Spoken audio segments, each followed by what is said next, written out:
മത്സരിക്കണം സലാം പറയാൻ. അവൻ എന്നോട് പറയട്ടെ, അവൻ എന്നോട് പറയട്ടെ, അവൾ എന്നോട് പറയട്ടെ എന്ന് കരുതരുത്. ആദ്യം സലാം പറയണേ, ആദ്യം സലാം പറയണേ. ആരാണോ ആദ്യം പറയുന്നത് പലർക്കും അസ്സലാമലൈക്കും.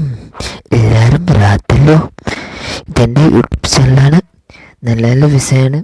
എല്ലാവരും വീഡിയോ പൂർത്തി നോക്കണം. നല്ല നല്ല വാദമാണ്. സിറാജ് ഖാസിമിൻ്റെ വാദമാണ്. എല്ലാ വാദമുണ്ട്. പിന്നെ എല്ലാവരും സപ്പോർട്ട് വേണം. പൂർത്തി നോക്കണം വീഡിയോത്തിന്. പിന്നെ നല്ല നല്ല വിഷയൻ്റെ വാദമാണ്. എല്ലാം പൂർത്തി നോക്കണം. ഷെയറാക്കണം. സപ്പോർട്ട് വേണം. എൻ്റെ വീഡിയോ കുറച്ച് വീഡിയോത്തിൻ്റെ ടൈം കംപ്ലീറ്റ് ആയിട്ടാണ്. പിന്നെ എല്ലാം ഇതും എല്ലാവരും പൂർത്തി വാദം നോക്കുന്നില്ല. നല്ല നല്ല ബിസിൻ്റെ വാദമാണ്. വേറെ എല്ലാവരും ഷെയർ ആക്കണം. സപ്പോർട്ട് മെയിൻ വേണ്ടത് നിങ്ങൾക്ക്. നല്ല നല്ല വാദം ഉണ്ടല്ലേ ആണ്. എല്ലാവരും സപ്പോർട്ട് വേണം. വേറെ എല്ലാവരും പിന്നെ ബെല്ലെ കൊണ്ടെത്തണം. ഷെയർ ആക്കണം. അസ്സലാമു അലൈക്കും.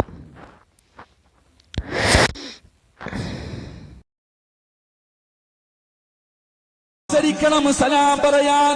അവൻ എന്നോട് പറയട്ടെ, അവൻ എന്നോട് പറയട്ടെ, അവൾ എന്നോട് പറയട്ടെ എന്ന് കരുതരുത്. ആദ്യം സലാം പറയണേ, ആദ്യം സലാം പറയണേ. ആരാണോ ആദ്യം പറയുന്നത് പലർക്കും മടിയതാണ്. പിണങ്ങി നടക്കുന്നവനോട്, കൂടപ്പിറപ്പിനോട്, കൂട്ടുകാരനോട്, അയൽവാസിയോട് സലാം പറയാ പലർക്കും മടിയാണ്. അവൻ ഇങ്ങോട്ട് വന്ന് പറയട്ടെ എന്ന് കരുതരുത്. ആദ്യം ആരാണോ സലാം പറയുന്നത്, ആദ്യം സലാം പറയുന്ന മനുഷ്യന് അവൻ അല്ലാഹുവിലേക്ക് അടുക്കുമെന്ന് നബി മുഹമ്മദ് മുസ്തഫ